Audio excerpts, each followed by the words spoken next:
Bonjour à toutes et à tous, bienvenue pour ce 48e webinaire organisé par le réseau Rappel qui est consacré aujourd'hui aux aides de l'Agence nationale de l'habitat, l'ANAH, donc pour mission l'amélioration du parc de logements privés existants et dont la lutte contre la précarité énergétique fait partie des axes d'intervention. On a aujourd'hui deux intervenants de l'agence, Simon Corteville qui est responsable rénovation énergétique et politique sociale et Charlotte Villain qui est chargée d'études rénovation énergétique.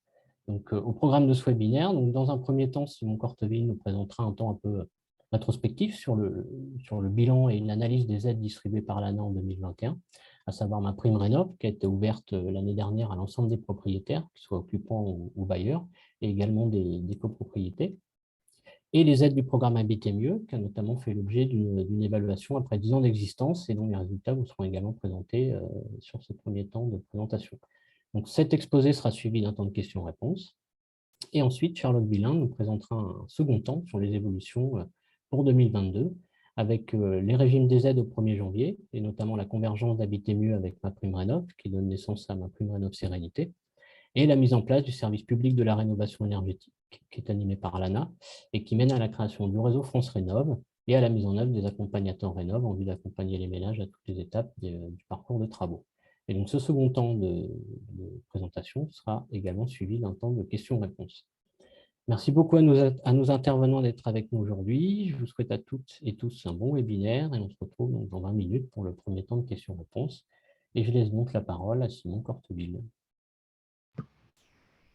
Bonjour à toutes et tous. Merci pour cette présentation, Aurélien. Normalement, tout le monde doit voir la présentation PowerPoint.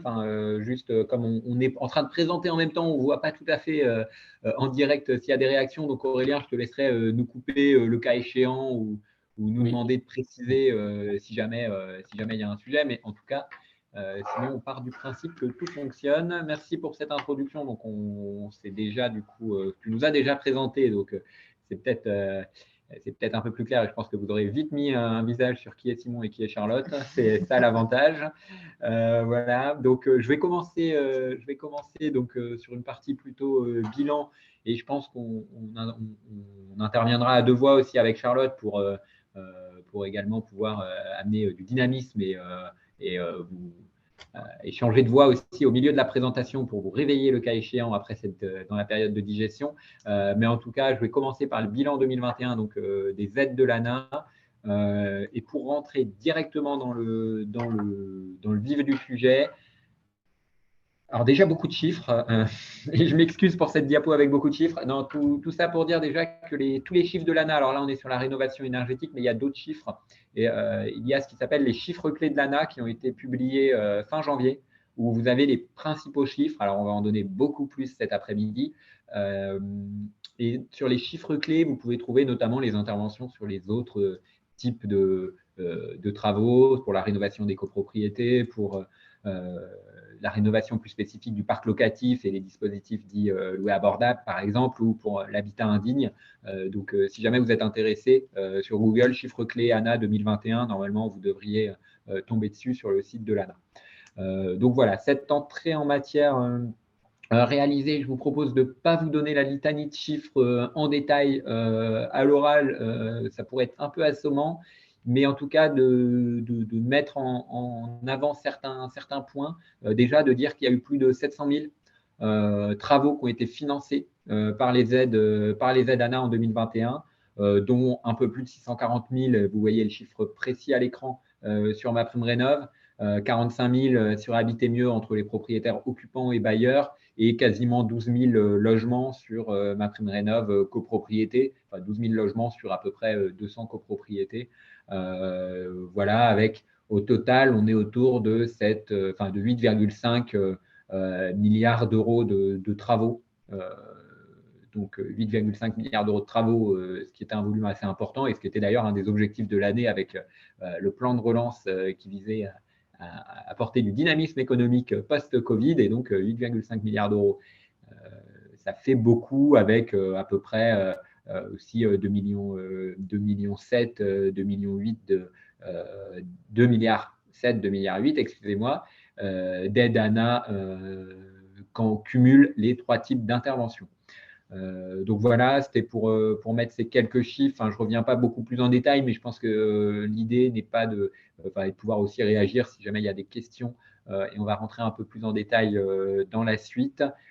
Donc, sur le programme Habiter mieux, pour commencer, qui est le programme historique de l'ANA depuis 2011. Donc, on est à 550 000 logements qui ont été rénovés depuis 2011.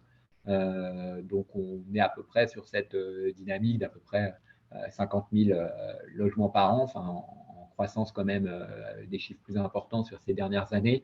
Et pour 2021, 45 000 logements financés, donc hors copropriété, donc qui sont passés dans le registre MaPrimeRénov' copropriété.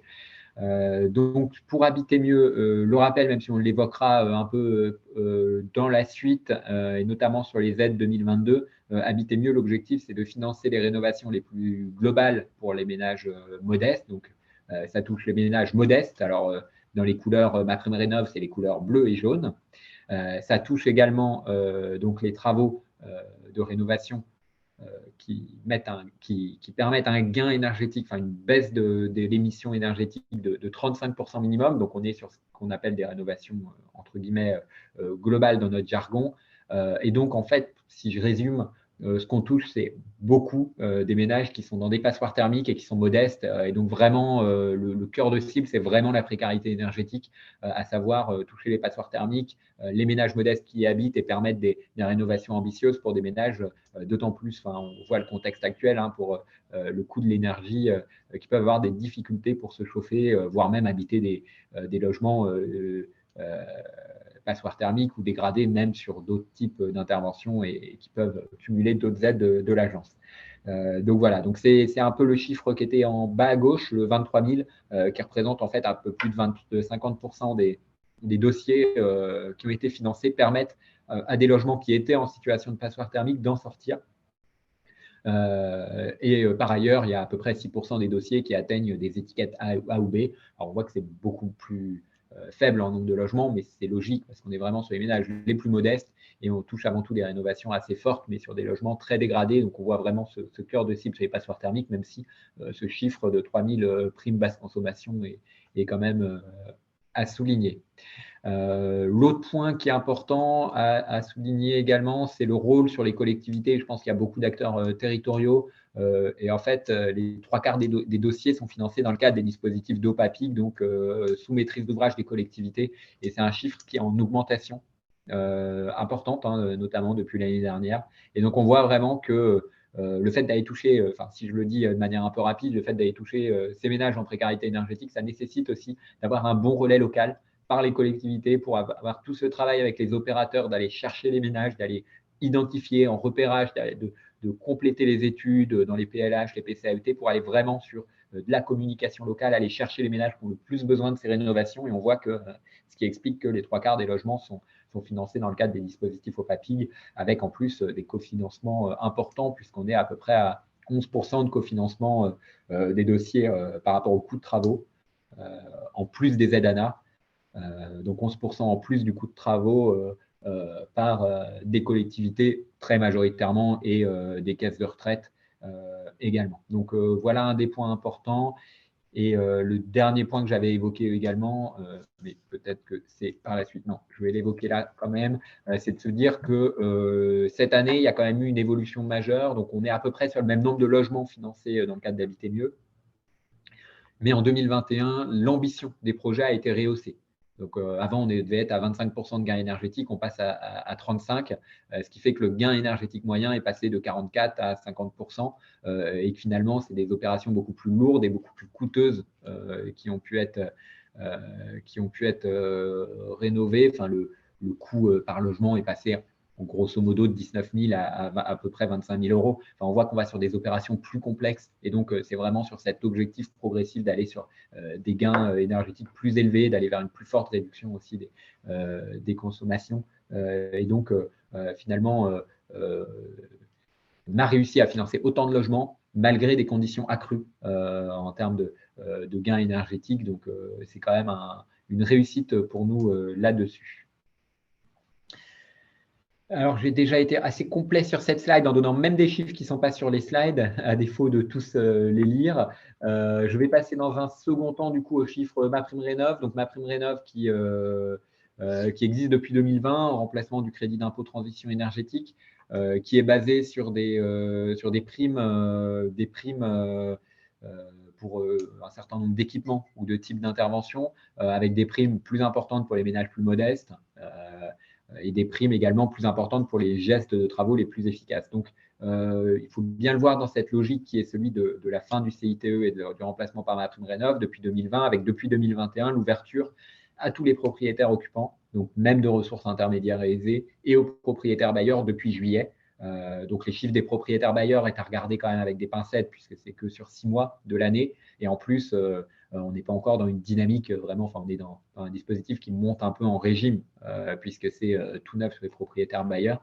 Mais globalement, quand on cumule les deux, on est à 645 000 logements, 44 073 logements financés et 2 milliards d'euros de montant de primes. Des bonus également qui ont été ajoutés. Alors, vous avez les différents chiffres, les bonus consommation, basse consommation, passoire thermique, des financements d'audit, d'assistance à la maîtrise d'ouvrage et de rénovation globale. Donc là, ce sont les chiffres de ce qui a été engagé, des chiffres un peu plus faibles en proportion que sur Habiter mieux, mais ce qui s'explique aussi par la logique de l'aide, où on est plus sur des gestes, où on est moins systématiquement sur une évaluation énergétique avant-après. Sur Habiter mieux, on y est vraiment, et on est vraiment sur cette logique de regarder par logement avec ce gain énergétique minimum. Donc, MaPrimeRénov' vise avant tout à pouvoir, quand les ménages s'engagent dans un projet de travaux, à déjà leur permettre de réaliser ces travaux et d'aller faire des travaux plus ambitieux, par exemple installer un chauffage décarboné plutôt qu'un chauffage au gaz, si on prend une actualité du moment. Mauvais bouton. Une enquête de satisfaction sur MaPrimeRénov' qui a été conduite à Noël, qui permet aussi de voir que sur ce dispositif MaPrimeRénov', on est à quasiment 90% de satisfaction, notamment sur les délais, y compris sur les démarches en ligne aux 3/4, et vis-à-vis des travaux réalisés, 97% qui mettent en avant ce gain de confort, donc ce qui est quand même considérable. Et 95% du rapport qualité-prix des travaux, 71% qui ont noté une réduction des dépenses de chauffage après travaux, ce qui est quand même très important, sachant que c'est des ménages qui ont pu finir de réaliser les travaux, quoi. On n'a pas forcément un recul très important sur ces travaux réalisés, puisqu'on les a interrogés, on a interrogé des ménages qui avaient soldé leur dossier, réalisé leur dossier, mais pour certains, ça pouvait être depuis un moment, pour d'autres, c'était récent, donc c'est déjà un chiffre qui est important dans ces premiers retours qu'on peut avoir.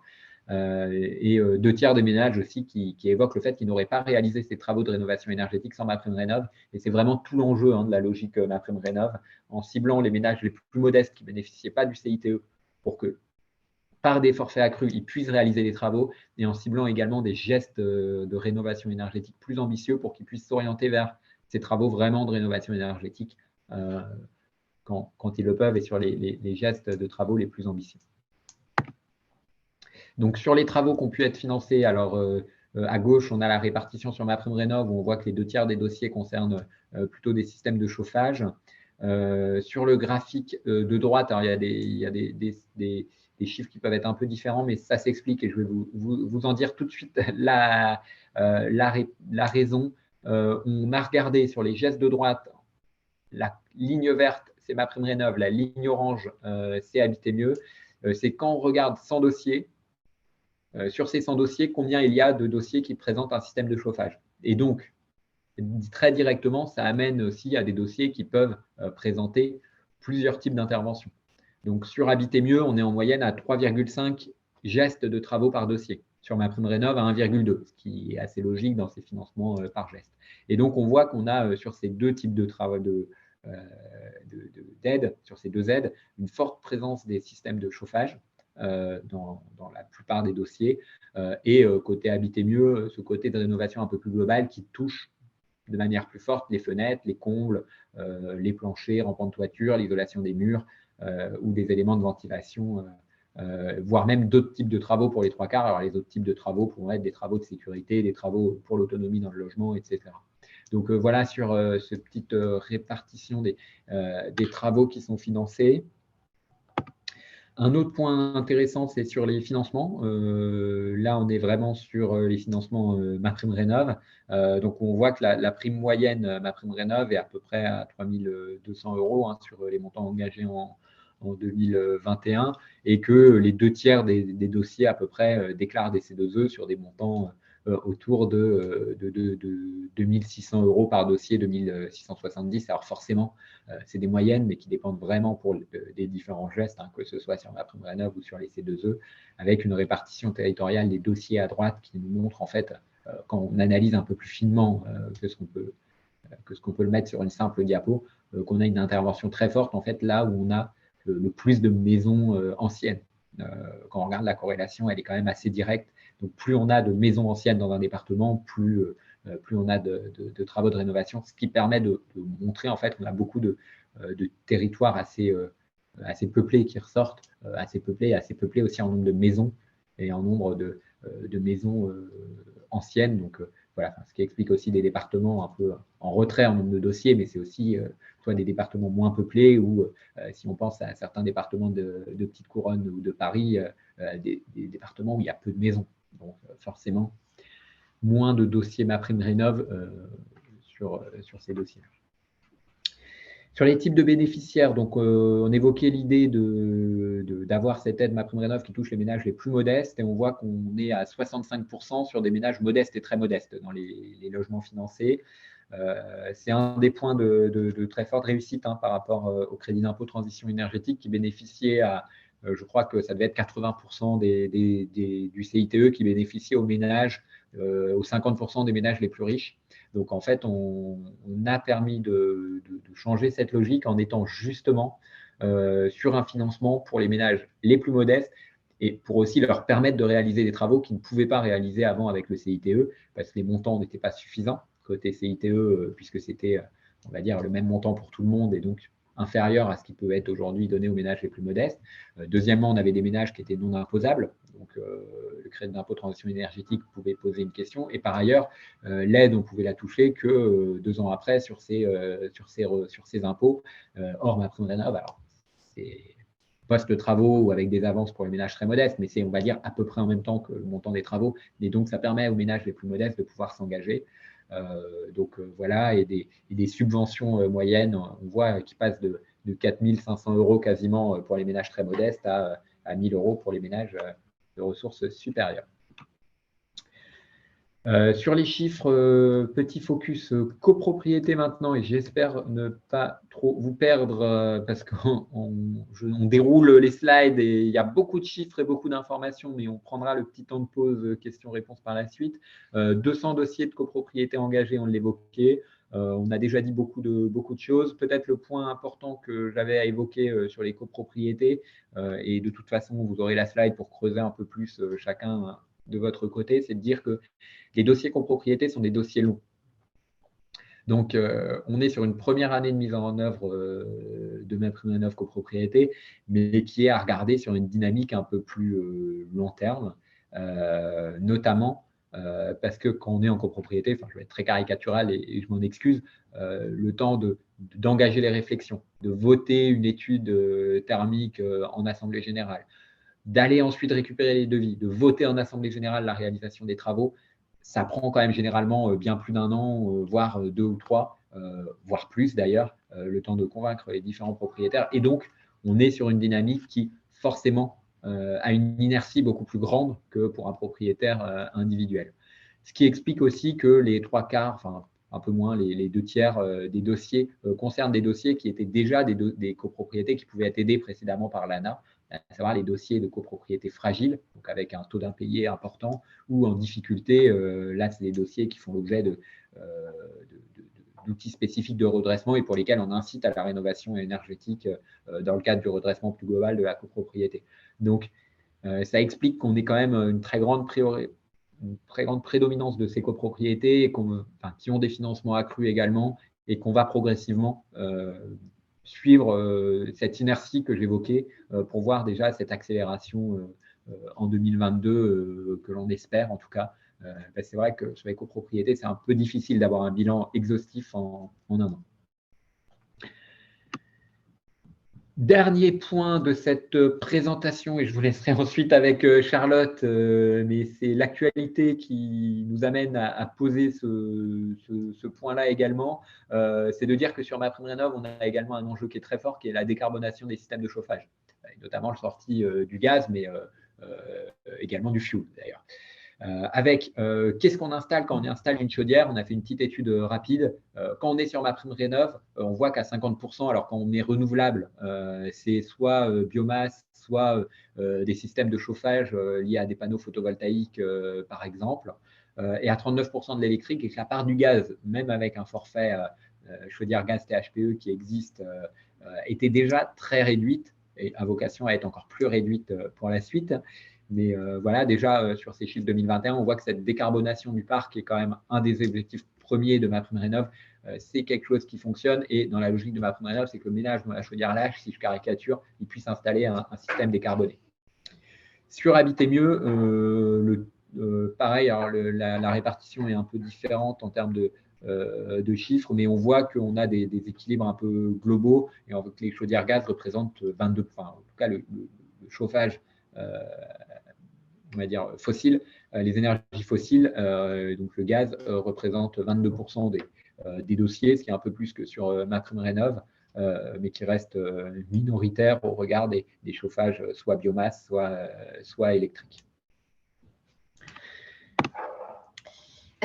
Du coup, merci Simon. Donc moi, je vais vous présenter très rapidement, avant la session de questions-réponses pour cette partie, l'évaluation du programme Habiter mieux qui a été conduite courant 2020 sur le programme parce que ça faisait 11 ans qu'il existait.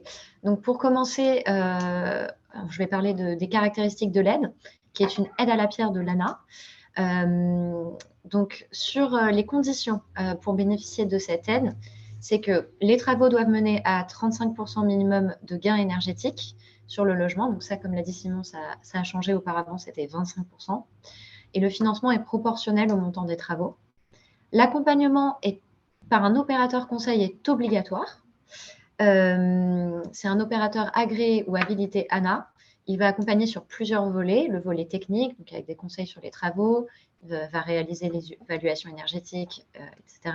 Sur les volets financiers, donc aider sur le chiffrage des aides, le montage du dossier, la demande d'aide, et un volet social aussi pour les situations identifiées du type manque d'autonomie ou peut-être besoin de travaux parce que le logement est très dégradé, etc. À la base, cette aide était non cumulable avec MaPrimeRénov' ou les certificats d'économie d'énergie, mais cumulable avec les aides des collectivités, les caisses de retraite, le chèque énergie, la TVA à taux réduit et l'éco-PTZ. Je précise aussi toutes les conditions sur l'aide Habiter mieux parce que, comme Simon va le présenter plus tard, on a des évolutions en 2022 qui font bouger un petit peu ces critères, ces conditions. Sur les financements, donc c'est une aide qui est dédiée en fait aux propriétaires occupants, ménages modestes ou très modestes. Donc en fonction du niveau de ressources, donc sur les profils MaPrimeRénov' bleu et jaune, et en fonction du niveau de ressources, un montant d'aide différent. Donc pour les ménages modestes, en sachant que les travaux sont financés sur un plafond de 30 000 €, ils bénéficient de 35% du montant acheté des travaux, donc avec un plafonnement à 10 500 €. Tandis que les ménages très modestes, eux, bénéficient de 50% du montant hors taxe des travaux, donc avec un plafonnement à 15 000 €. Les ménages bénéficient aussi de la prime Habiter mieux. Donc pour les ménages modestes, cela représentait un maximum de 10% du montant des travaux, donc un maximum de 2 000 €.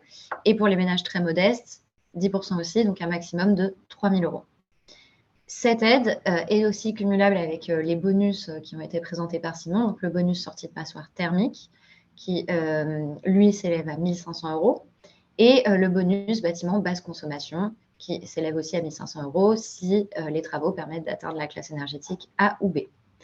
Donc, la différence entre Habiter mieux Sérénité et MaPrimeRénov', c'est que Habiter mieux Sérénité est une aide à la pierre, avec un parcours de dépôt de dossier sur mon projet ANA et une gestion locale, tandis que MaPrimeRénov', qui est aussi disponible pour les ménages intermédiaires et supérieurs, et elle, demandée sur MaPrimeRénov', et est une gestion nationale.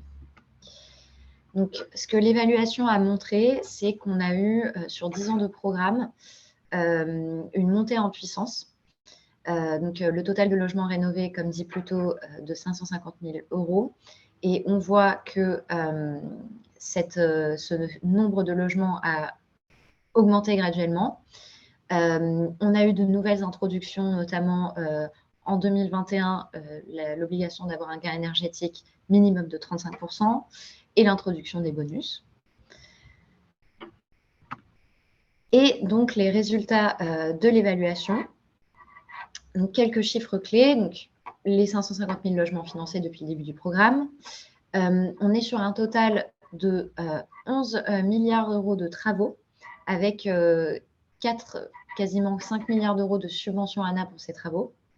Et donc, une forte dynamique de rénovation qui cible les ménages les plus modestes, les plus précaires, parce que sur les propriétaires occupants, sur 429 000 propriétaires occupants, 77% sont des ménages très modestes. Et on encourage aussi une sortie de passoires thermiques. Sur les années 2019 et 2020, 51% des logements rénovés se situaient auparavant en étiquette F ou G. Donc, on réussit à sortir du statut de passoire thermique grâce à l'aide Habiter mieux. Sur la performance des travaux, donc en moyenne, 3,5 gestes de travaux sont réalisés par logement, présenté plus tôt. Mais aussi, ce qui est notable, c'est que 19% des dossiers ont un gain énergétique supérieur à 55%. Donc, vraiment, ça pousse vers des rénovations plus ambitieuses. Et depuis 2020, a été introduite une bonification.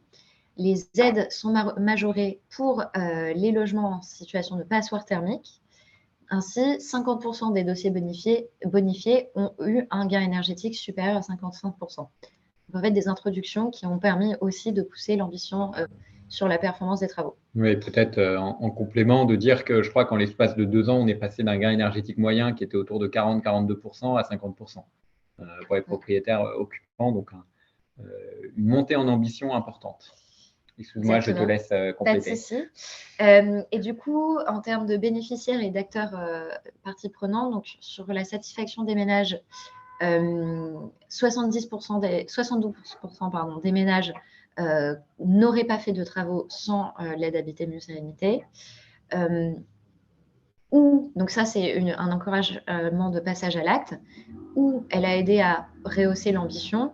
25% auraient tout de même fait des travaux, mais avec moins de gestes et donc potentiellement un gain énergétique moindre.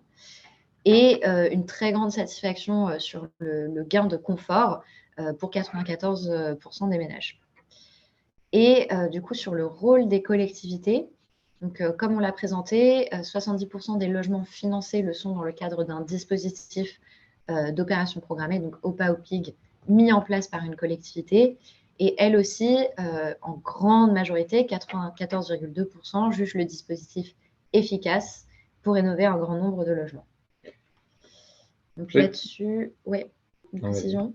Non, peut-être, je pense qu'on passe à une session de questions-réponses, mais 2 éléments. Là, c'est des premiers éléments rapides sur l'évaluation du programme Habiter mieux, pour indiquer le fait qu'on est en train de travailler à des publications sur l'évaluation du programme Habiter mieux et également sur différents éléments que j'ai pu commencer à esquisser sur les résultats de l'analyse des résultats MaPrimeRénov' 2021. Alors, on a un petit sujet de savoir avec les campagnes de réserve avant les élections, à quel moment on peut les publier, etc. Mais dans les mois qui viennent, en tout cas, on aura des éléments un peu plus documentés. Là, c'est les grandes…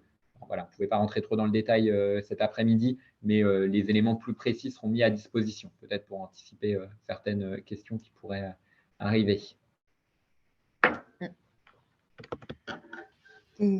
Bonjour à toutes et à tous et merci beaucoup Simon et Charlotte pour cette présentation. qui a priori était assez clair parce qu'il n'y a pas énormément de questions, mais il y en a quand même. Donc, je vais vous les poser. Il y en a deux. À l'ensemble des participants, n'hésitez pas à poser vos questions dans le module imprévu, questions-réponses. Et voilà, pour tout ce qui était la partie bilan et pour la deuxième partie évolution qui sera présentée du coup en second temps, n'hésitez pas non plus à poser toutes les questions que vous pourriez avoir. Du coup, j'ai une question spécifique sur le bilan MaPrimeRénov' qui a été posée par Victor Lumino et qui se demande donc, est-ce que pour les opérations qui passent de 19 000 euros à 25 000 euros suite au passage du gain énergétique à 35%, vous tenez compte de l'augmentation du coût des matériaux et des fournitures qui a augmenté sur la même période? Alors, de ce que j'ai évoqué, c'était un chiffre à prendre c'est un ordre de grandeur, hein, je ne suis pas à l'euro près, mais c'est de dire que grosso modo, on voit qu'on est passé d'une exigence de gain de 25 à 35 en début d'année, et quand on regarde les coûts des travaux, on passe de 19 000 à 25 000. Forcément, c'est le coût moyen des opérations Habiter Mieux. Donc, dedans, il peut y avoir effectivement une part liée à de l'inflation du coût des matériaux, à de l'inflation de l'intervention des artisans ou autres. Enfin, c'est tout inclus. Donc, à la fois, il y a plus de travaux, et ça, on l'a mesuré. On est passé à peu près de 3,1 gestes de travaux à 3,5, en passant de 25 à 35% de gains. Donc, on fait plus de travaux avec des gains énergétiques accrus. Donc, il y a une partie de l'augmentation du coût qui est très directement liée au fait qu'on fasse plus de travaux en moyenne. Et il y a une autre partie qui peut être liée, mais on ne pourra pas dire dans quelle proportion l'effet, entre guillemets, inflation peut jouer. Après, ça ne représente pas les 6 000 euros sur l'inflation. D'accord, merci beaucoup. Je vais passer à une seconde réponse sur le bilan Habiter Mieux. C'est Perrine Vrielinck qui pose la question suivante. Pour les aides Habiter Mieux, avez-vous des données sur le reste à charge pour les familles après attribution des autres aides cumulables? Alors, c'est à regarder au cas par cas et ça dépend vraiment des cofinancements qu'on peut avoir localement. Si je fais une moyenne globale sur Habiter Mieux, et je vais le faire un peu de manière caricaturale en direct, mais on va dire, à 25 000 euros de travaux, on a à peu près 50% de financement côté Habiter Mieux, et on a à peu près 10% de cofinancement collectivité, caisse de retraite et autres. Donc, ça fait grosso modo 15 000 euros et donc un reste à charge d'environ 10 000 euros si je le fais de manière un peu rapide comme ça. Dans les faits, ce n'est pas exactement ça, dans le sens où, ça peut être dans le sens où les collectivités, certaines peuvent donner plus ou moins en fonction de ce qu'il en est. Un coût moyen de travaux, forcément, ça représente des disparités très grandes et où, par ailleurs, on a aussi j'ai oublié ce que je voulais dire, excusez-moi, on a, voilà, pour les ménages très modestes, le taux de financement est au-dessus de la moyenne Habiter Mieux. Donc, pour les ménages très modestes, on va dire qu'on est plutôt à 60% de financement, donc et avec un peu plus d'aide collectivité. Donc, on va dire que pour un ménage très modeste, on aide à peu près, quand on inclut les aides des collectivités, des caisses de retraite, on aide à peu près à 70% du coût des travaux en moyenne. Mais c'est bien sûr une moyenne et c'est à regarder. Un autre point qui est intéressant quand même à regarder, c'est qu'il y a des besoins de cofinancement assez importants. Et dans l'évaluation Habiter Mieux qu'on évoquait, alors on a posé la question aux ménages, comment est-ce qu'ils ont financé leur reste à charge. Et il y a 50% des ménages qui ont financé leur reste à charge parce qu'ils avaient un peu d'argent de côté et 50% qui ont emprunté de l'argent à de la famille, à des proches ou pour la majorité d'ailleurs à des banques par exemple ou au type d'organisme de crédit. Donc voilà un peu les quelques éléments que je pouvais répondre, mais c'est très difficile de donner un chiffre. La moyenne cache des disparités fortes. Eh bien, une autre question qui porte toujours sur Habiter Mieux. Quelle est la proportion des ménages qui bénéficiant de l'aide Habiter Mieux qui bénéficient également d'aides ANA liées à l'habitat indigne? Je ne pourrais pas vous dire le pourcentage exact, mais c'est de l'ordre de mémoire 1500 à 2000. Alors, on va être sur un ordre de grandeur de 2000 ménages. Pour les propriétaires occupants, c'est de l'ordre de 2000 ménages sur les 40 et quelques mille qui ont été financés, en ordre de grandeur. Donc, ça, à peu près, ça doit faire 5% si je calcule bien. À peu près, en ordre de grandeur. D'accord, merci. Alors, varions les plaisirs et là, on peut aller sur MPR CoPro. Monsieur Quentin Hofer, du coup, pose la question. Concernant MPR CoPro, Île-de-France Énergie, qui agit en tant que société de tiers-financement, nous signale régulièrement que les financements ont été fortement réduits pour les ménages modestes depuis le passage aux aides au syndicat de copropriétaires. Est-ce que vous avez des retours concordants de votre côté? Alors, pour les copropriétés, je vais juste refaire un peu l'historique.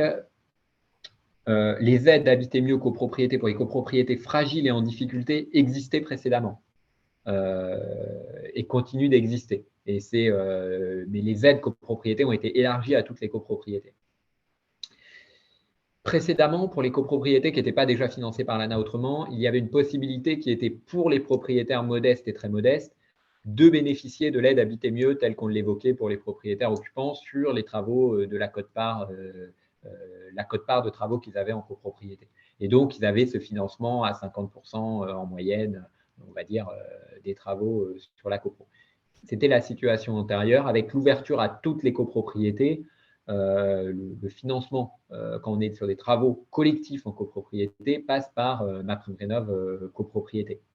Et donc, il passe par MaPrimeRénov' copropriété. Dans certains cas, le constat qui a pu être fait au moment du lancement de MaPrimeRénov', avant le lancement de MaPrimeRénov' copropriété, était de se dire que le taux de financement MaPrimeRénov' copropriété était à 25%, plus des primes.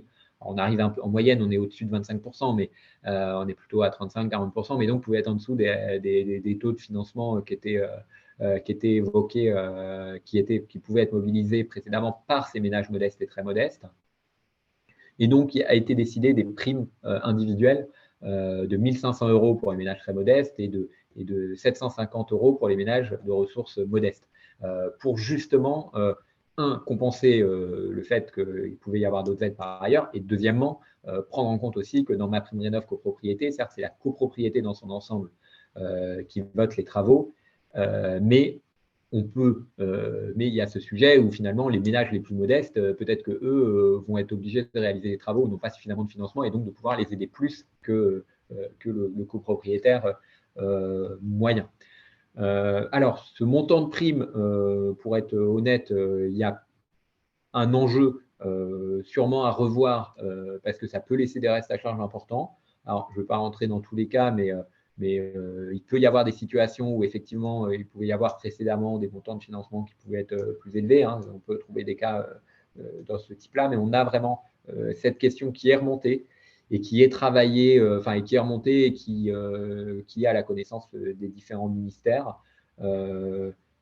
Néanmoins, un des points quand même à mettre en avant, c'est que l'ouverture de MaPrimeRénov' copropriété a permis de financer toutes les copropriétés où précédemment, en fait, cette aide en copropriété était finalement assez peu utilisée. L'objectif a été de se dire qu'un vote en copropriété, c'est un vote d'un collectif en assemblée générale de copropriété. Et toute la logique a été de ne plus être sur des aides seulement aux ménages modestes, très modestes, avec un nombre d'aides qui dépendait dans les copropriétés, qui était très complexe en termes de gestion, d'explicitation, avec des ménages intermédiaires supérieurs qui n'avaient pas d'aide, etc. Et de dire on aide la copropriété avec des aides aux ménages modestes et très modestes. Et c'est un peu le changement de paradigme qui a été mis en place. On a sûrement à retravailler au calibrage sur comment on aide les ménages modestes et très modestes. Mais ça a été un changement d'approche pour justement pouvoir dire on aide ce collectif qui décide ensemble, en aidant dans ce collectif un peu plus les ménages modestes et plus modestes. Donc voilà, c'est un peu la logique qui en est. Après, dans les modalités paramétriques de l'aide, sûrement des sujets encore à revoir, effectivement. Merci. Excusez-moi pour la réponse un peu longue et j'espère avoir été quand même un peu clair, mais voilà, c'est un sujet assez complexe, notamment dans la comparaison avant-après. Je vous propose de terminer avec une dernière question d'Agnès Geldry qui, du coup, s'interroge sur le bonus de sortie de passoire, hein, s'il peut se cumuler au bonus basse consommation, par exemple, si on passe de F à B. Oui, tout à fait. Je ne saurais pas vous dire combien cumulent les deux, mais après, je pense que c'est quand même pas la majorité. Mais oui, c'est possible. D'accord. Du coup, je peux encore vous poser une question de Marie Moisan.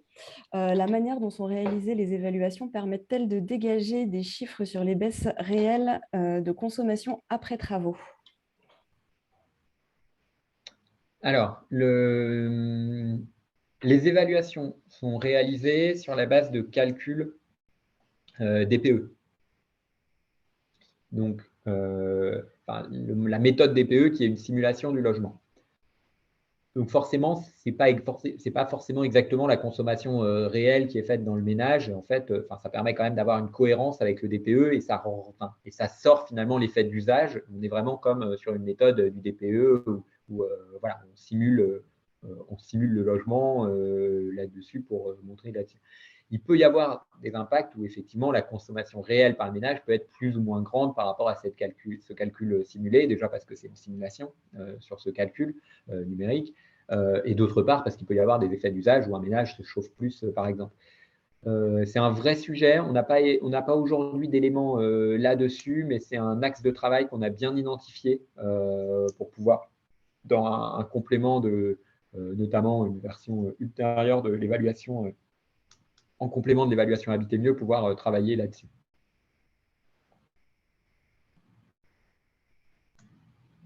D'accord, merci. Alors, juste avant de passer à la suite, je me permets de lire une information de Muriel Mazelier, donc qui est intervenue du coup sur le question-réponse. Elle nous dit que pour information sur le département du Gard, il y a un dispositif de la Fondation Abbé Pierre qui s'appelle SOS Study, qui est dédié pour les propriétaires occupants à faibles ressources, qui est mobilisé notamment pour les travaux de sortie d'insalubrité, les travaux d'urgence ou de précarité énergétique afin de sortir des passoires thermiques. Donc, ce dispositif s'adresse également aux propriétaires occupants qui renoncent à se chauffer parce que le coût de l'énergie est trop élevé ou parce que le chauffage ne fonctionne plus. La FAP intervient uniquement avec un cofinancement et sur le reste à charge. Elle nous informe également du déplafonnement de l'aide du département pour aider les ménages les plus modestes, plus FDI SACICAP. Sa mission principale est l'avance des subventions pour les propriétaires modestes et très modestes se trouvant dans des situations compliquées, car face à des travaux parfois lourds, les montants sont souvent importants à financer. Voilà pour… Oui, c'est un travail qui c'est pas seulement sur le département du Gard. Hein, le programme de la Fondation Abbé Pierre est plus large et on a des échanges réguliers avec la Fondation Abbé Pierre, notamment sur ce dispositif ou autre. Mais voilà, c'est en tout cas un acteur important, notamment sur Habiter mieux, on touche, on va dire 40% des ménages les plus modestes et on a aussi besoin d'aller chercher les ménages vraiment les plus modestes, ceux qui sont vraiment en très grande difficulté. La Fondation Abbé Pierre permet dans ses compléments avec les aides ANA un point très important, la Fondation Abbé Pierre et d'autres, hein. Idem, le réseau des SACICAP, alors Procivis, en termes de préfinancement des subventions, est un acteur très important et qui est présent sur un grand nombre de logements. Alors, je n'ai pas le chiffre exact pour 2021 à l'esprit, donc je ne pourrais pas le donner, mais c'est un acteur également très important. Merci beaucoup. Alors, il y avait une requête une personne demandait de repasser la slide sur la typologie, mais je vous propose en fait de ne pas la repasser parce que le PowerPoint sera mis à disposition. Du coup, je vous propose de passer au second temps en rappelant à l'ensemble des participants qu'au fil de l'eau, vous pouvez poser vos questions voilà, pour qu'elles soient relayées dans le deuxième temps de questions-réponses. Parfait, merci. On va reprendre la même organisation avec Charlotte, où je vais commencer. Je lui laisserai la parole pour la suite, maintenant qu'on est rodé. Déjà sur le sujet de quel est le panorama des aides en 2022, et Charlotte complétera plutôt sur France Rénov', mise en place de France Rénov', mon accompagnateur Rénov', etc. Je me rends compte qu'on rentre très directement dans le cœur du sujet avec une slide assez technique. Pardon. Et je m'en excuse, mais pour dire que sur l'évolution des aides pour 2022, grosso modo, donc quand on regarde l'aide MaPrimeRénov', ce qu'il y a à retenir, c'est qu'il y a globalement assez peu d'évolution sur MaPrimeRénov', avec un budget relativement constant à 2 milliards d'euros, hors copropriété et sérénité, et Habiter mieux, et finalement des changements assez paramétriques de l'aide ou sur certains sujets de cohérence aussi, notamment par exemple le fait que l'ancienneté des logements va être alignée sur une durée de 15 ans, qui était déjà le cas dans le cadre d'Habiter mieux. en général, un logement qui a moins de 15 ans a été construit dans des normes thermiques relativement bonnes. Donc, de toute façon, ce n'est pas le cœur du programme Habiter mieux de MaPrimeRénov'. On allait financer ces logements. Pareil, sur des délais de réalisation des travaux, il y a un allongement sur MaPrimeRénov' à 2 ans sur le délai de réalisation des travaux parce qu'on se rendait compte qu'avant, il fallait réaliser les travaux dans 1 an et qu'avec les pénuries de matériaux ou autres, ça a pu être un peu compliqué. Il y a des durées minimales d'occupation des logements qui sont fixées à 8 mois contre 6 mois. Enfin, là, on rentre dans des niveaux de détail. Je ne vais peut-être pas rentrer dans plus de détails là-dessus. Peut-être un des points quand même à évoquer, c'est une amélioration des forfaits pour les foyers biomasse fermés et les inserts qui ont été augmentés de 500 €. Et là, l'objectif était vraiment de lutter contre la pollution de l'air avec des systèmes notamment sur les chauffages à bois qui peuvent contribuer très fortement à la pollution de l'air en hiver. Voilà sur MaPrimeRénov', à retenir, il n'y a pas d'évolution structurelle majeure sur les dispositifs MaPrimeRénov'. Par contre, sur Habiter mieux, pour le coup, il y a une évolution du dispositif Habiter mieux, donc après 11 ans et dans le cadre de cette évolution, où on est parti du principe de se dire que pour un ménage, avoir d'un côté Habiter mieux, de l'autre côté MaPrimeRénov', c'était quand même pas très fluide et lisible, que certes les dispositifs sont un peu différents, mais qu'il y avait cet enjeu d'harmonisation, de lisibilité des aides, et donc avec le fait que MaPrimeRénov' sera Habiter mieux, va faire partie de la grande famille MaPrimeRénov', si je résume, et va prendre le nom de MaPrimeRénov' Sérénité.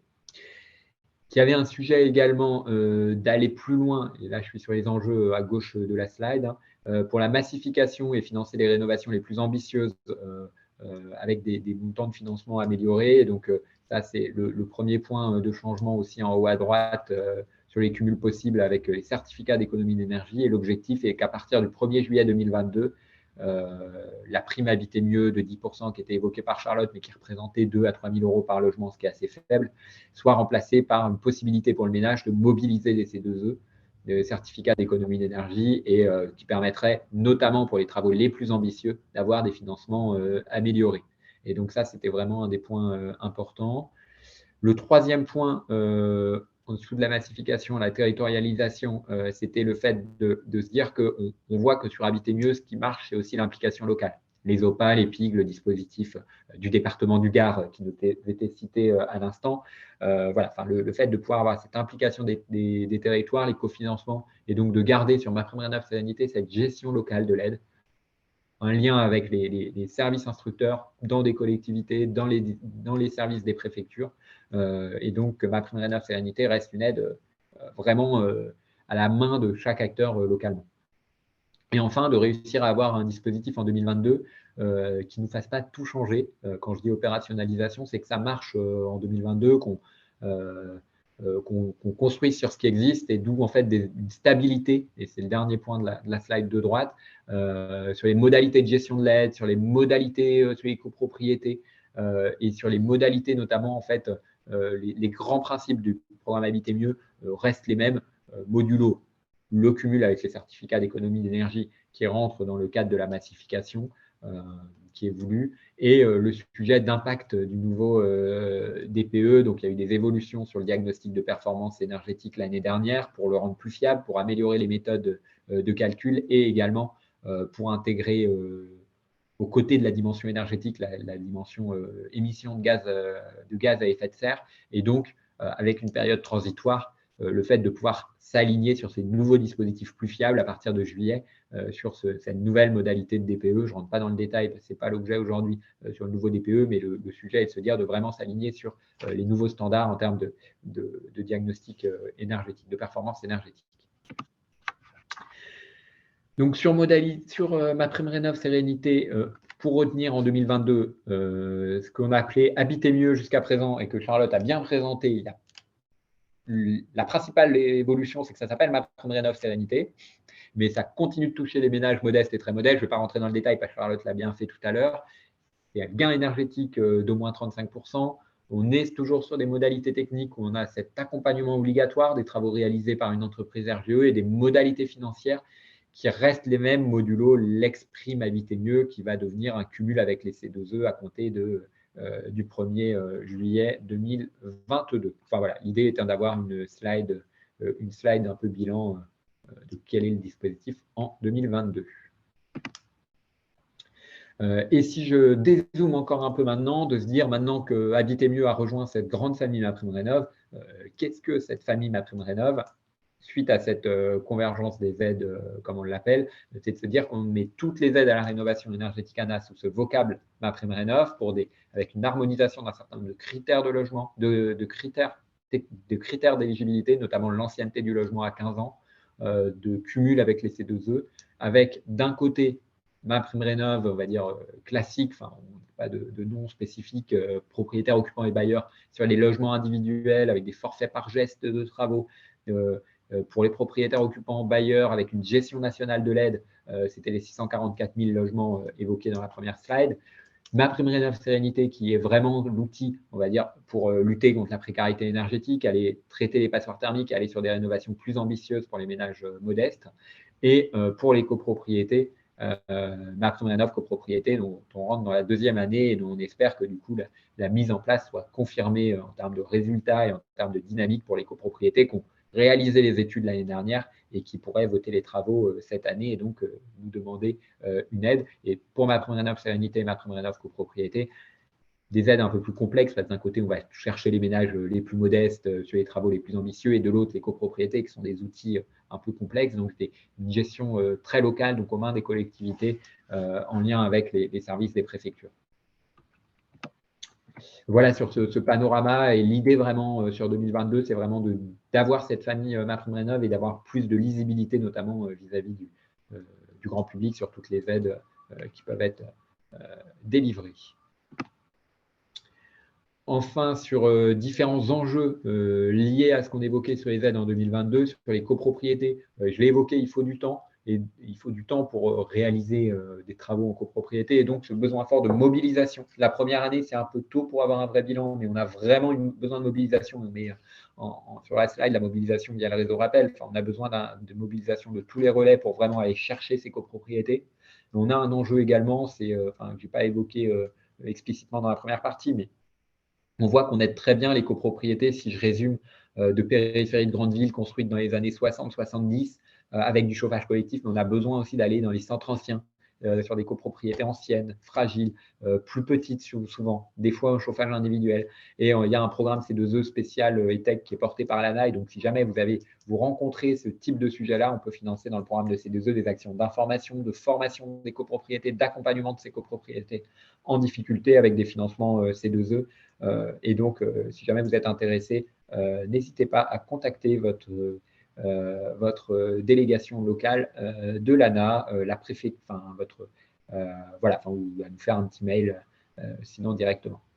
Pour les propriétaires bailleurs, on voit qu'on a un sujet qui est lié à l'ambition déjà de l'interdiction de location des passoires thermiques qui arrive en 2028, mais ça va venir vite. Et donc, un sujet à la fois de mobiliser MaPrimeRénov' propriétaire bailleur et un sujet lié aussi à la mise en place de Loc'Avantage. Alors, Loc'Avantage, c'est le nouveau dispositif loup abordable. Si je résume, l'objectif, c'est de se dire il faut qu'on arrive, avec l'interdiction à venir de location des passoires, à pouvoir conserver une offre pour loger les ménages les plus modestes, qui sont ces locataires les plus modestes, le plus susceptibles d'arriver dans une passoire thermique parce qu'ils n'ont pas le choix dans le logement qu'ils peuvent occuper, parce qu'ils ont des contraintes aussi qui peuvent les amener à avoir des logements de moindre qualité, notamment énergétiques. Et donc, la mise en place de Loc'Avantage, qui est une évolution de ce qui existait précédemment, c'est un dispositif fiscal qui vise à pouvoir offrir une possibilité de logement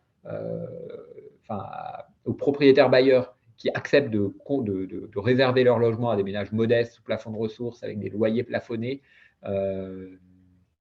S'ils réservent leur logement à ce type de public, avec un plafonnement de loyer, ils peuvent être gagnants d'un point de vue avantage fiscal. Et donc, l'idée, c'est vraiment de pouvoir offrir des offres de logements avantageux, de logements de bonne facture énergétique pour les ménages les plus modestes, avec un dispositif avantageux fiscalement pour les propriétaires bailleurs.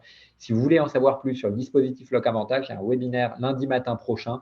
Alors ça arrive très vite, mais n'hésitez pas à nous faire un petit mail, on vous renverra le lien de connexion.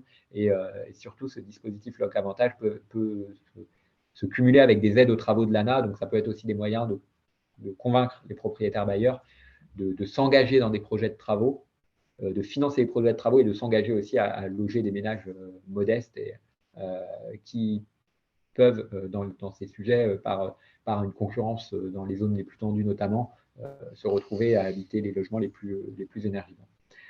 Enfin, sur les sujets de financement, on a un sujet de travail sur les dispositifs d'OPA et de PIC pour accompagner cette montée en puissance de la rénovation énergétique, MaPrimeRénov' Sérénité, mais plus globalement les copropriétés, etc.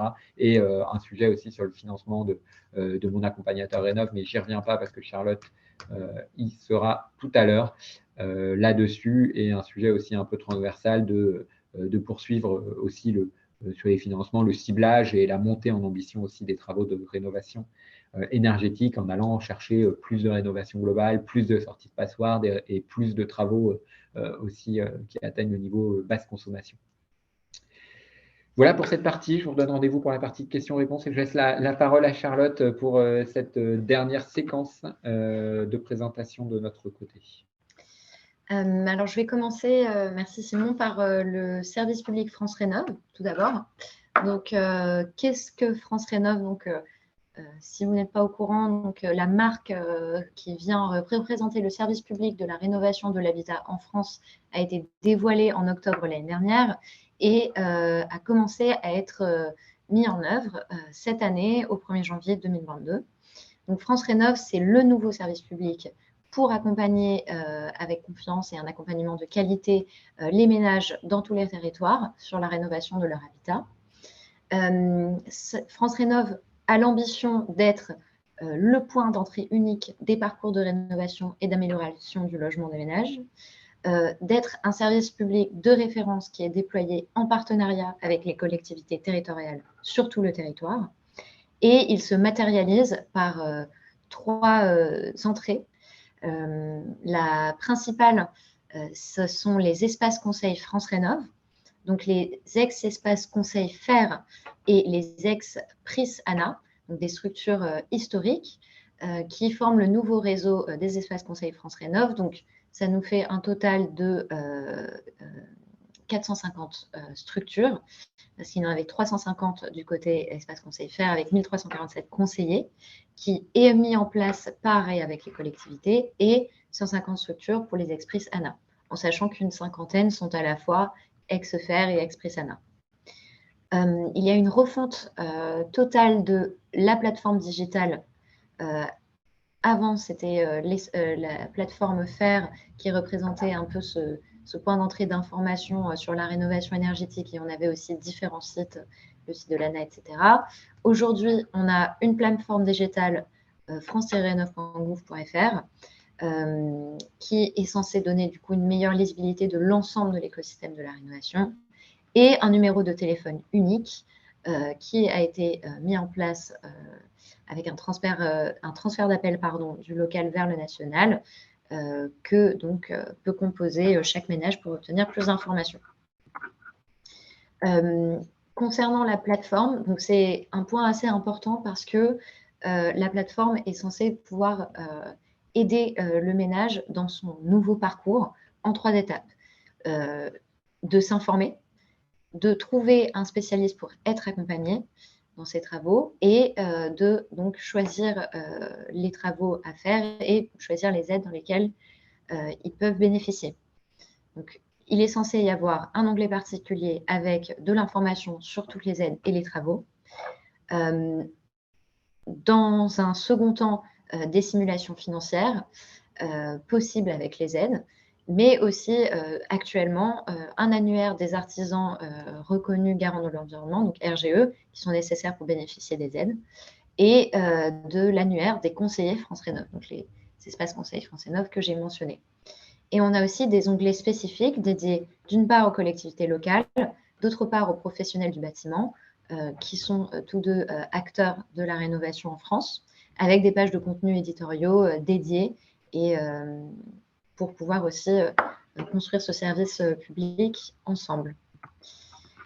Sur les espaces conseils France Rénov', donc ils représentent ce qu'on nomme les guichets du service public de la rénovation de l'habitat, donc qui sont mis en place par et avec les collectivités. Donc en fait, un guichet, c'est un des points d'entrée pour le ménage pour obtenir des informations sur les aides, des conseils sur les aides et les travaux, et être orienté, je vais le présenter après, vers un accompagnateur Rénov'. Donc, les missions des espaces conseils France Rénov' sont doubles. Pour les ex-espaces conseils FAIR, ce sont surtout des missions d'information et de conseil sur les projets de rénovation énergétique de l'habitat, alors que les ex-PRIS ANA, une vision un peu plus large avec des missions d'information et de conseil sur les projets de rénovation de l'habitat. Donc là, on aura des problématiques d'autonomie, d'indignité, d'habitat dégradé, etc. Et auront pour mission d'orienter le ménage vers un accompagnateur Rénov' lorsqu'il en fait la demande ou lorsque le besoin est pressenti pour cela. Donc, sur la plateforme France Rénov', il y a un moteur en ligne pour que le ménage puisse trouver l'espace conseil le plus proche de chez lui et le contacter directement ou s'y rendre physiquement. Cela m'amène au sujet de l'accompagnateur Rénov', donc, qui répond à une ambition et un contexte particulier. Sur le côté ambition, l'idée était d'avoir un interlocuteur qui accompagnerait les projets de travaux des ménages de bout en bout. Donc, un peu comme sur le modèle de Habiter mieux sérénité, d'avoir un spécialiste qui accompagne sur plusieurs volets, qu'ils soient techniques, financiers, administratifs ou sociaux, de l'évaluation ou l'audit énergétique du logement à la reprise en main du logement par le ménage après les travaux. Donc, l'annonce a été faite en octobre dernier pour une première étape de mise en œuvre à partir du 1er janvier 2022. L'objectif est double là aussi, stimuler la demande de rénovation et inciter davantage de ménages à réaliser des travaux. Et également, pour ceux qui font des travaux, relever le niveau d'ambition et de qualité des rénovations en simplifiant le parcours de travaux pour les ménages. Et donc, cette idée vient aussi de retours d'expérience, notamment d'évaluation très positive des accompagnements réalisés dans le cadre d'Habiter mieux et par le réseau FAIR. Donc, un enjeu de généralisation de ces expériences positives. En ce qui concerne les modalités de l'accompagnement et des aides concernées, un décret les précisera. Donc, ça sera à partir de 2023. Et ces modalités sont tout d'abord le contenu de l'accompagnement. Est-ce qu'il y a des visites? Est-ce qu'il y a un audit, etc., etc. Les modalités d'agrément de l'accompagnateur Rénov', parce que l'accompagnateur Rénov' doit être un spécialiste avec des compétences spécifiques. Donc, il sera agréé pour pouvoir accompagner sous le titre d'accompagnateur Rénov'.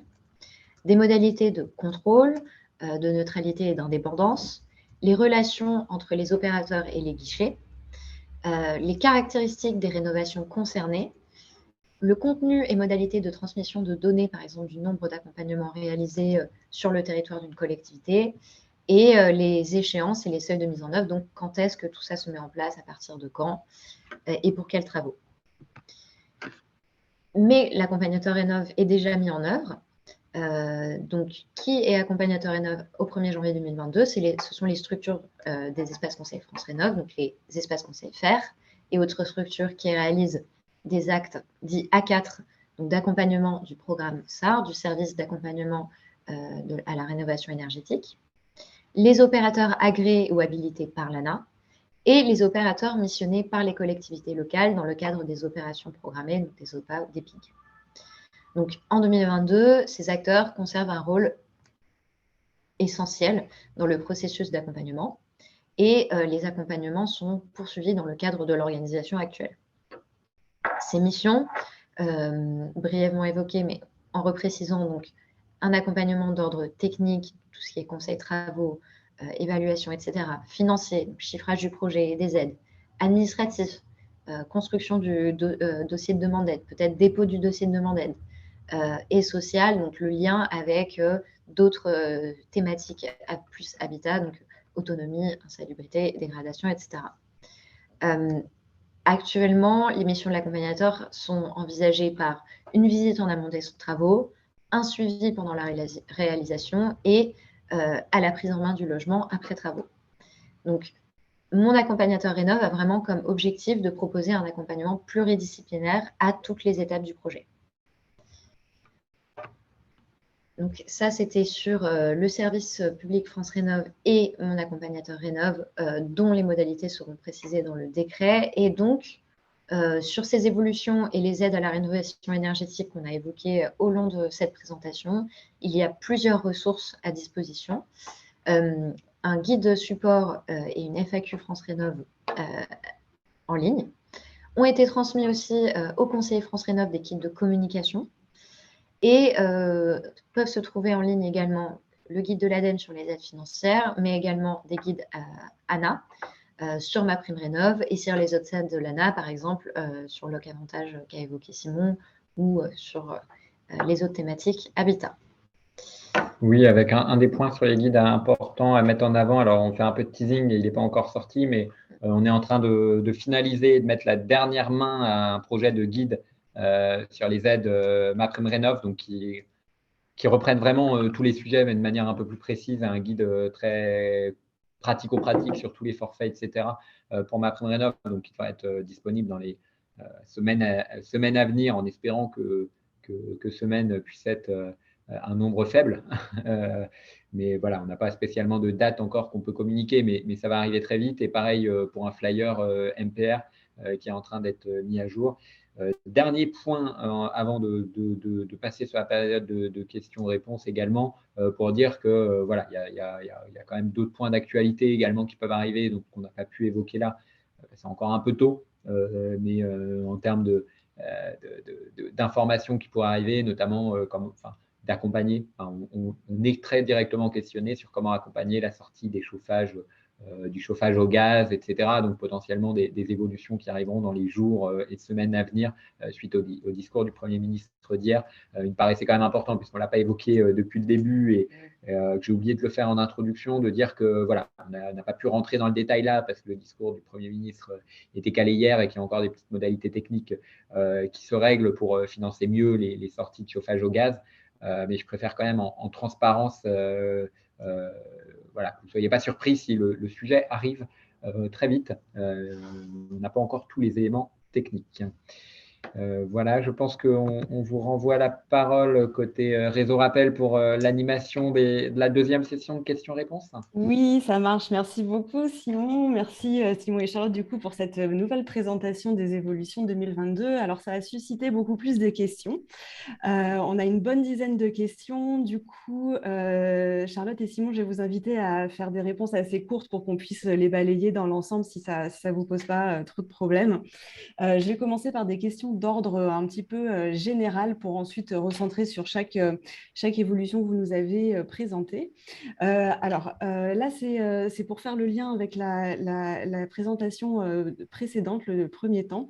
Une question de Coralie Robert qui vous demande si vous avez des données chiffrées sur le nombre de locataires en précarité énergétique concernés par les travaux de rénovation engagés par les propriétaires bailleurs.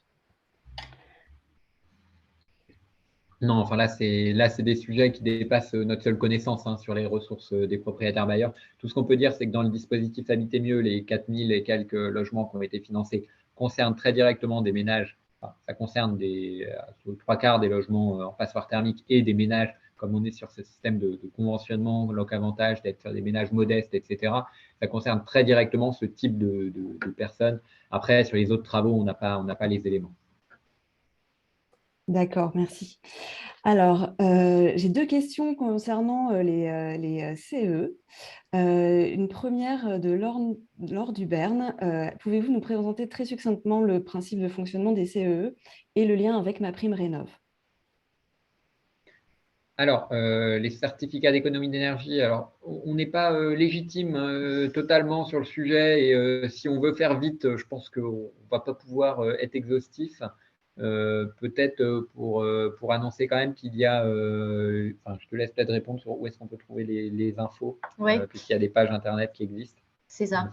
Donc, si vous allez sur le site service-public.fr, dans les aides à l'amélioration de l'habitat, vous verrez qu'il y aura plusieurs sections dédiées au certificat d'économie d'énergie, qui est un dispositif d'État mis en place en 2005 pour faire en sorte que les producteurs d'énergie financent un certain nombre de travaux de rénovation énergétique. Et c'est ce qu'on appelle ces primes, C2E, peuvent venir compléter les aides ANA pour les travaux. Donc, c'est vraiment une explication très rapide du dispositif et vous pourrez trouver toutes les informations expliquées de manière exhaustive sur le site service-public.fr.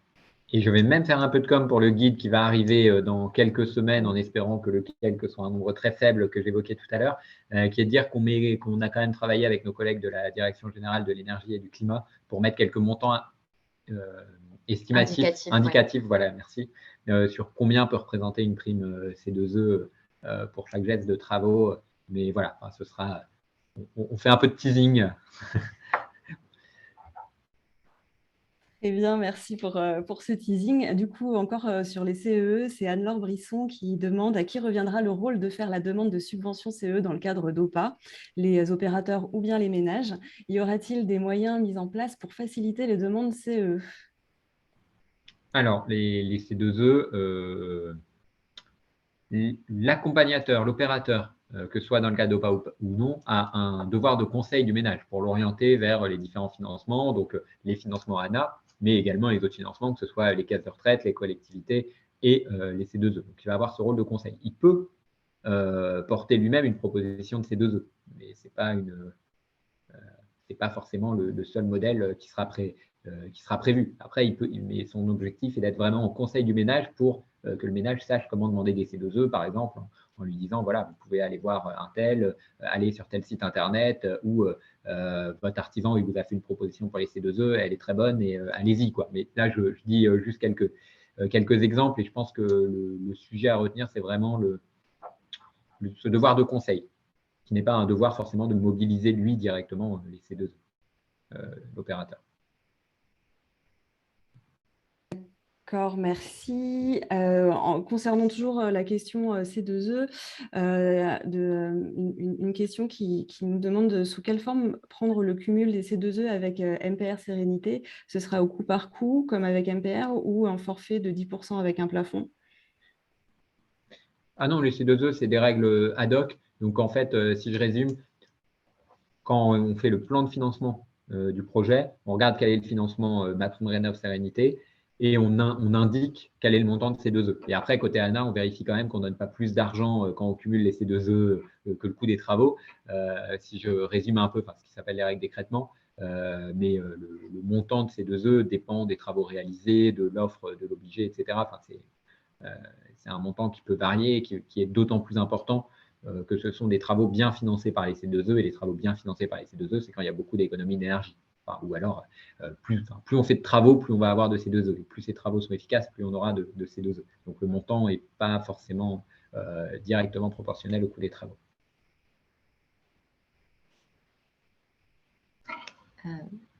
Pardon. Désolée. Dernière question d'ordre un peu général. Du coup, existe-t-il des aides complémentaires mobilisables liées au surcoût des travaux soumis aux architectes de bâtiments de France? Pas côté ANA, il n'y a pas une aide spécifique là-dessus. Par contre, peut-être à mettre en avant le fait alors après, peut-être qu'il existe d'autres aides à des endroits ou locales et autres dont je n'ai pas connaissance. Là-dessus, je ne pourrais pas m'avancer. Un des points d'attention quand même que je vois sur le côté architecte des bâtiments de France, c'est que notamment quand on est dans des dispositifs d'OPA, de pouvoir, quand on sait qu'on est sur un centre-ville avec un vrai enjeu patrimonial, par exemple, d'intégrer à la réflexion en amont, qui peut permettre derrière, dans les contact avec les copropriétaires, les propriétaires, etc., d'avoir un peu le gris de quelles peuvent être les attentes de l'architecte des bâtiments de France et d'éviter de le gérer après coup. C'est toujours plus simple quand c'est anticipé. Et on sait qu'il y a certains dispositifs assez qui travaillent de concert là-dessus dans certaines villes, notamment dans le cadre d'Action Cœur de Ville, par exemple, de dispositifs assez territoriaux où il y a ces enjeux et de bien associer en amont l'architecte des bâtiments de France. D'accord. Et dernière question sur les C2E de Jérôme qui est arrivé en dernière minute. Le cumul avec les C2E sera effectif pour un dossier ouvert à partir du 1er juillet, déposé à partir du 1er juillet ou bien engagé à partir du 1er juillet? Déposé. D'accord. Très bien. Merci. Voilà, c'est le plus simple. D'accord. Je vous propose de faire un focus sur les évolutions MPR. Du coup, une question de Sandrine Pichot qui demande est-ce que le DPE peut être utilisé comme évaluation énergétique pour l'obtention de l'aide MPR copropriété? Alors, pour l'aide MPR copropriété, l'objectif est d'avoir une évaluation à l'échelle de l'immeuble. Donc, le DPE, il est plutôt logement. Alors, je ne suis pas expert de cette question de comment le DPE peut être fait à l'échelle. Enfin, bon. L'objectif, c'est d'avoir une évaluation à l'échelle de l'immeuble. On est relativement souple sur toute l'année, là, pour le coup, sur la méthode qui est utilisée parce que la question, on en a conscience, est plus compliquée qu'en logement individuel. Et il me semble que la nouvelle méthode DPE est plutôt sur le logement individuel. Donc, on est relativement souple sur la méthode, mais l'enjeu, c'est vraiment d'avoir une évaluation qui permette de dire quelle était la consommation au début et quelle est celle après les travaux qui sont réalisés avec des méthodes qui peuvent être à regarder avec la délégation locale dans un cas précis si cette méthode peut être retenue. Mais globalement, il y a une souplesse un peu plus grande sur les copropriétés dans le sens où il y a tout un temps pour avoir pour reconstruire, justement, pour adapter ces nouveaux cadres de DPE et ces nouvelles méthodes justement aux copropriétés. D'accord. Alors, passons maintenant aux évolutions MPR Sérénité. Une question de Agnès Galdry. Existe-t-il une durée minimale durant laquelle le ménage bénéficiaire de MPR Sérénité doit rester propriétaire après travaux? Parce que par le passé, certaines aides de l'ANA devaient être restituées si la famille vendait le bien dans les 6 ans suivant les travaux. Alors, c'est 6 ans. Pour être tout à fait honnête, on essaye de le passer à 3 ans. Il faudrait que je vois. L'objectif est de le passer à 3 ans, mais il faut pour cela que nos textes réglementaires évoluent. Je ne sais plus exactement où on en est, si ça a déjà été mis ou si ça va encore retarder un peu. Mais voilà, oui, il y a une durée. Je préfère potentiellement, si vous nous envoyez un mail directement, la personne en question, on regarde et on vous répond.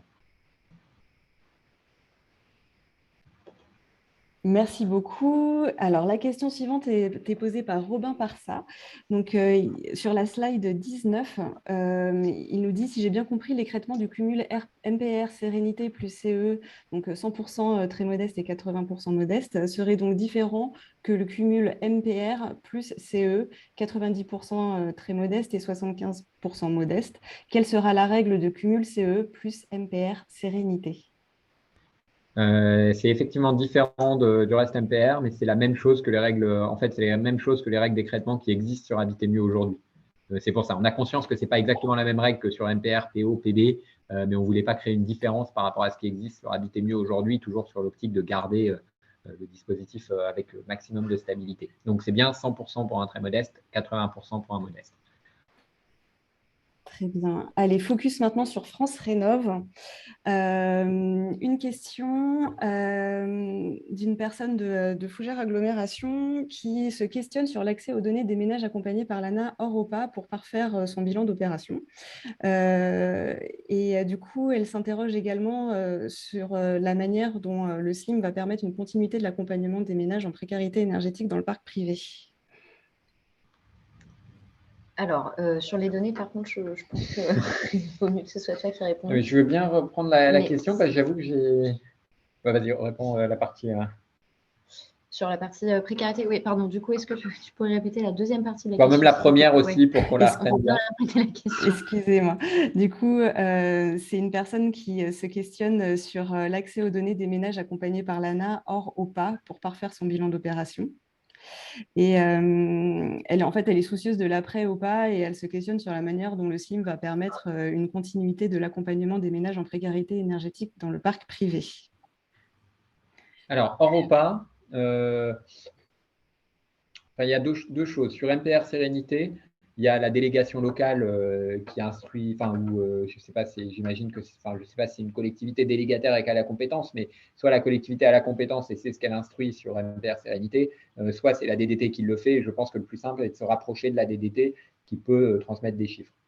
Sur MPR hors Sérénité, où l'instruction est nationale, il y a également un même process qui a été mis de pouvoir mettre à disposition des collectivités un certain nombre d'infos.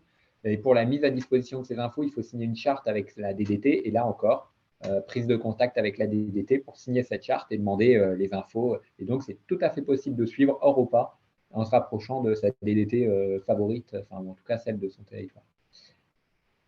Et du coup, sur la deuxième partie de la question, en fait, avec France Rénov', c'est la marque du service public qui change et aussi les informations qui sont communiquées aux ménages via la plateforme et aussi cette ambition de présenter un réseau unifié, donc avec les opérateurs ex-Prisana et ex-Espace Conseil FR qui deviennent tous sous la bannière de France Rénov, Espace Conseil France Rénov. Donc en fait, en termes d'accompagnement des ménages précaires, que ce soit donc, en OPA ou en diffus, en fait, les règles ne sont pas modifiées pour le moment avec France Rénov.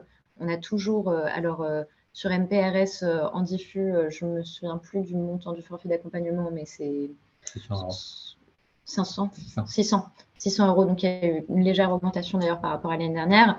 Et les OPA PIG sont toujours régis par des conventions et avec leurs objectifs, etc. Sur l'accompagnement, même sur les autres thématiques habitat, en fait, France Rénov regroupe aussi ces autres thématiques. Donc, tout ce qui est autonomie, tout ce qui est aide pour les logements très dégradés, donc tout ce qui est LHI, etc. On est toujours sur les ADANA actuels. Ça ne change pas, mais c'est juste l'idée d'avoir des informations à disposition du ménage sur ces aides également, sous une bannière qui est France Rénov. Et donc, les évolutions à venir en termes d'accompagnateurs Rénov, etc., pour le moment, on a un décret qui va définir les modalités d'un accompagnement sur les thématiques de rénovation énergétique. Et effectivement, il y aura un travail à conduire pour articuler l'accompagnateur Rénov avec les autres thématiques de grande précarité, etc.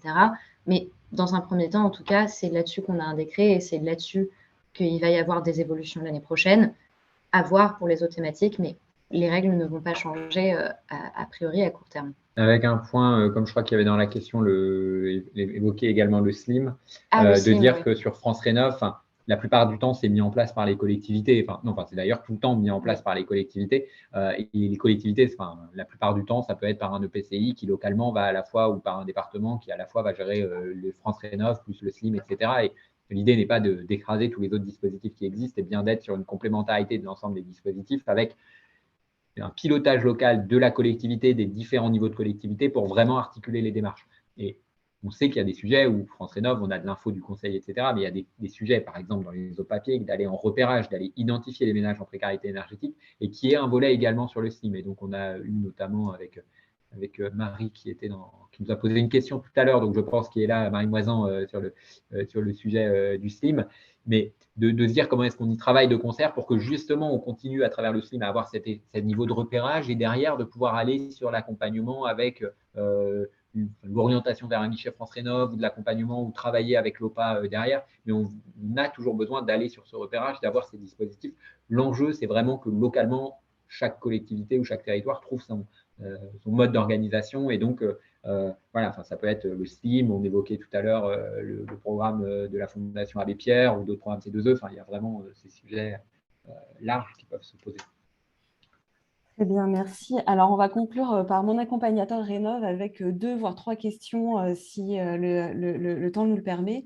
D'abord par l'association Camel qui nous a posé la question de savoir, au-delà de l'aspect technique, l'accompagnement des ménages en situation de précarité énergétique requiert souvent une assistance sociale, comportementale, administrative et financière et beaucoup de disponibilité. Comment ces compétences seront-elles évaluées chez les nouveaux accompagnateurs ? Alors, sur l'accompagnateur Rénov, peut-être, Charlotte, je te laisserai compléter. Il y a l'accompagnateur, je vais être un peu caricatural dans la présentation, mais c'est de se dire qu'on a ce sujet, l'accompagnateur Rénov, sur de la rénovation énergétique, avec un objectif de pouvoir aller sur les rénovations ambitieuses, conseiller les ménages, parce que faire des travaux, c'est compliqué, même si vous avez suffisamment d'argent, de financement, etc. C'est complexe de savoir quels travaux réaliser, etc. et de pouvoir avoir cet appui technique, administratif, etc. Donc, il y a un certain nombre de ménages pour lesquels on va dire qu'il n'y a pas spécialement ce sujet-là et qu'en fait, un ménage qui déjà faisait appel à un architecte, par exemple, et que cet architecte puisse en plus être accompagnateur Rénov et amener ce volet technique, administratif, etc., c'est un vrai plus. Et il n'y a peut-être pas ce besoin social. Mais on sait qu'il y a des enjeux très forts qui existent sur le sujet social.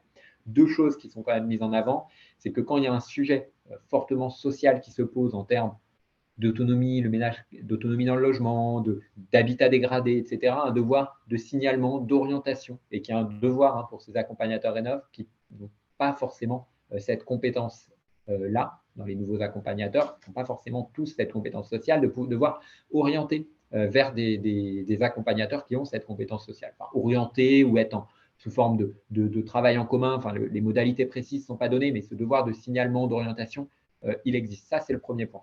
Le deuxième point, c'est de dire qu'on travaille également, on a eu des échanges un peu masqués pour construire également quelles sont ces modalités d'accompagnement plus social qui ont des coûts plus importants, enfin, évoquer du temps passé avec les ménages, etc., et de proposer une offre qui soit complémentaire de l'accompagnateur Rénov', parce qu'un certain nombre de ménages sont relativement autonomes, mais pour certains, il y a ce besoin d'aller plus loin. Donc, on y travaille en parallèle, on n'est pas capable de donner exactement là des propositions, c'est un travail un peu de temps long, hein, bien entendu. Et troisièmement, pour les travaux, et pour les ménages les plus en difficulté, par exemple, qui sont sur des travaux aujourd'hui habitat indigne de l'ANA, les modalités telles qu'elles existent par les acteurs qui accompagnent aujourd'hui ces ménages sur la LHI, elles ne vont pas être modifiées. Donc, le nouvel accompagnateur Rénov' qui viendra qu'avec un objectif énergie, il ne va pas accompagner du jour au lendemain un ménage qui est en train de faire des modifications en adaptation de sa salle de bain par rapport à l'âge, par exemple, ou sur de l'habitat très dégradé, ou de l'habitat en situation de péril, ou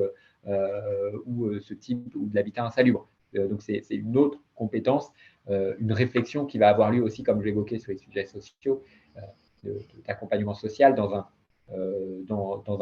un second temps, mais sur lesquels on a aussi tous les acquis aujourd'hui. On reste sur les acquis qui existent côté des ADAMA. Ça te paraît… Ça me paraît complet comme réponse. Ok. Et en plus, le temps file. Exactement. Alors, du coup, oui, j'ai le gardien du temps, Aurélien, qui me dit qu'on n'a plus le temps pour prendre d'autres questions. Donc, du coup, on va s'arrêter là. Claire Bally était ici parmi nous pour l'ensemble de ce webinaire. Et du coup, c'est elle qui va conclure. Merci beaucoup, hein, Charlotte et Simon, pour ce qui en est de ma part. Je laisse Claire, du coup, faire la conclusion. Merci Sarah. Oui, donc on essaiera de répondre aux dernières questions qu'on n'a pas pu poser par la suite. On voulait vous remercier Charlotte et Simon pour cette présentation et puis on espère pour les participants que ce webinaire vous aura permis de répondre à la plupart de vos questions. Il sera mis en ligne d'ici quelques jours si vous souhaitez le réécouter ou le partager avec d'autres collègues, donc mis en ligne sur le site du réseau Rappel. Et puis, comme d'habitude, hein, on vous invite à nous faire remonter vos idées de sujets, de retours d'expérience. On est toujours preneur hein, d'idées pour l'organisation des webinaires du réseau donc, qui se déroulent tous les 2 mois. Et puis, je voulais profiter de ce webinaire pour vous annoncer que j'ai rejoint l'équipe du programme SLIM depuis quelques jours et que je laisse donc ma place à Sarah pour prendre ma suite aux côtés d'Aurélien dans l'animation du réseau Rappel. Et je suis certaine qu'ils continueront à le faire avec beaucoup de dynamisme et de professionnalisme. Et donc voilà, vous dire que si je m'éloigne un peu des activités d'animation du réseau Rappel, je ne quitte pas le sujet de la précarité énergétique et que je vais donc continuer à tisser des liens avec nombre d'entre vous à travers le programme SLIM, au sein duquel je m'occuperai des actions de formation notamment. Donc on aura d'autres occasions d'échanger. Encore un très grand merci à Simon et Charlotte et puis on vous souhaite une très bonne fin de journée et on vous dit à bientôt. Et merci à Aurélien et Sarah pour l'animation avec brio de ce webinaire. Merci à vous. Merci beaucoup Merci. à l'ensemble des participants. Merci à vous.